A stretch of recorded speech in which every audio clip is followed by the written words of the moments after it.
Hello makers, hope you are doing great. Today we are going to talk about the difference between the delay function and the millis function. Both are used to control time, but in very different ways. Let me give you some context. In the previous video, we built a project where a green button should control the green LEDs, and the yellow button should control the yellow LEDs. Individually, everything worked perfectly. But when we pressed both buttons at the same time, the LED sequences became out of sync.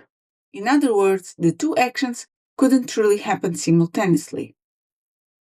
The reason for this lies in the delay functions we use throughout the code. However, situations like this can be easily resolved by using the millis function. But before we dive into millis, let's understand why the delay function is a problem and what's really happening behind the scenes. To better understand the problem, let's put aside the previous project and start with a much simpler example. Here we have a basic sketch. We use delay here so we can clearly see the LED switching between on and off states. But if you remove it, the LED changes state so fast that we can't even see it. For small tasks, delay is actually very useful. Then you might be wondering what exactly is the problem. Let's jump into the serial monitor and find out. To do that, we initialize the serial monitor inside the setup function at a baud rate of 9600, which is a standard speed that works well on most Arduinos. Now let me remove these lines because we don't need them anymore. Instead, inside loop, let's print some messages to make debugging easier. Let's print a line saying hello, then wait for 2 seconds using delay. Then print another line saying maker, and finally wait for more 2 seconds. Now let's upload and check the serial monitor. And just a quick tip, if you want, you can clear previous output by clicking the Clear Output button. So, what happens here? First, we see hello. Then, the Arduino waits 2 seconds. After that, maker appears, and it waits again before repeating the loop. This is exactly what we saw with the LED, right? This happens because the Arduino executes code sequentially, so it only moves to the next instruction after finishing the current one, including delays. It's like a relay race. The second runner can start until the first one finishes. Now let's try something else. If we try to print the result of delay using serial and upload it, we get an error. Invalid use of void expression. That's because delay doesn't actually return any data. It just tells Arduino to stop and wait. It's like a pause button, which is why we call it blocking code. If we remove the delays and upload again, the messages fly by too fast to read. This actually shows how fast the Arduino really is. So why just do one thing at a time when we can use that speed to handle multiple tasks with millis? Let's see how it works. To show this, we'll now print the value returned by millis function. I will comment out our previous lines so the messages don't mix. Now upload the code and look at the serial monitor. You'll see a continuously increasing number. This shows exactly how many milliseconds have passed since the Arduino started running the program. So let's do a quick recap. Delay acts like a pause button. It stops everything while it waits, which is why we call it blocking code. Millis, on the other hand, is like a stopwatch.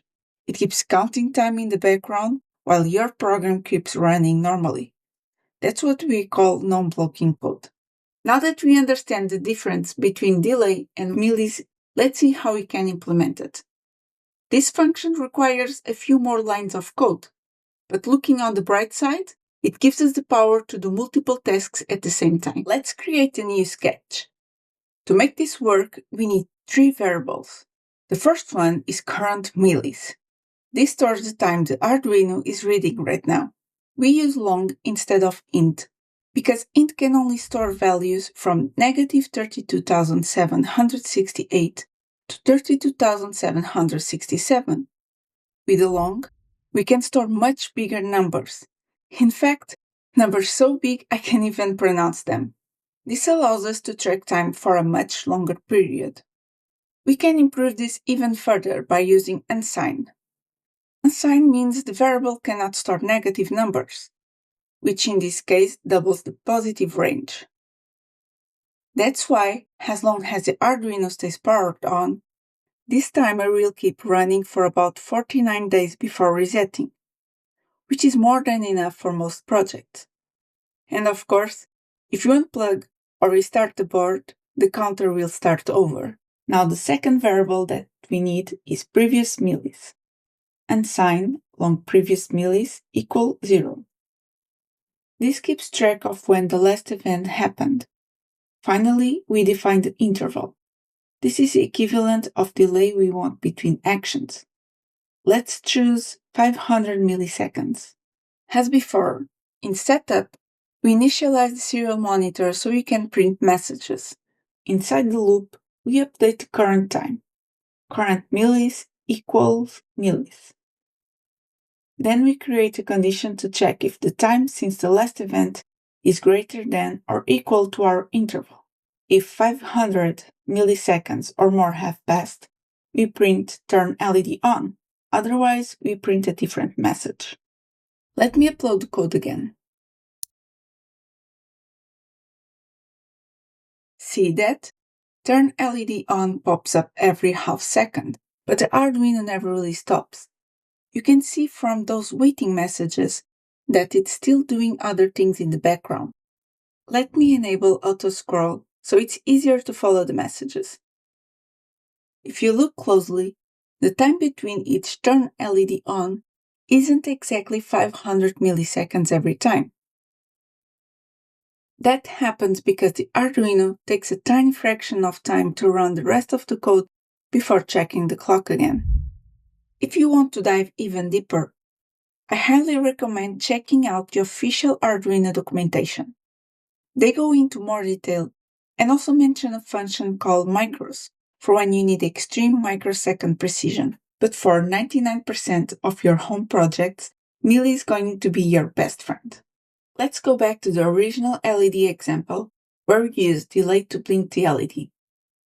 This time we are going to rewrite it using millis instead. To do that, we need to add a few variables like we discussed before. First, we create currentMillis and previousMillis. Next, we define our interval. This time I will choose 1000 milliseconds. Inside the loop, we start by reading the current time using millis.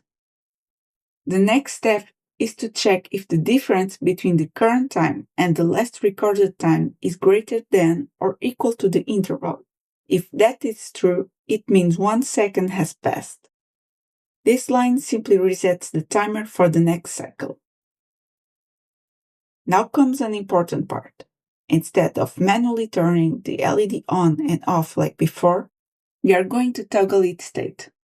To manage this, we need a variable called LED state.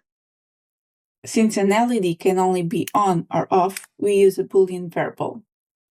To flip its value, we simply assign it to its opposite using the not operator. In other words, if it's true, it becomes false, and if it's false, it becomes true. With that in place, we can remove the delay completely and replace both actions with a single line. If we upload this code, you will see that the LED still blinks exactly like it did before. But instead of forcing time to stop with delays, this means we can now add more code, more LEDs, more buttons, and everything can run at the same time. We have covered a lot today. If you are still wrapping your head around it, don't worry. Just rewatch the tricky parts and try playing around with the code yourself. It's truly the best way to get it to click. Next time, we are going back to our 2-button project and finally fix the sync issue using millis. I'll also show you some pro tips to clean up your code and keep it tidy. If you liked this video, don't forget to leave a thumbs up and subscribe to join the journey. Thanks for being there, and I'll see you in the next one.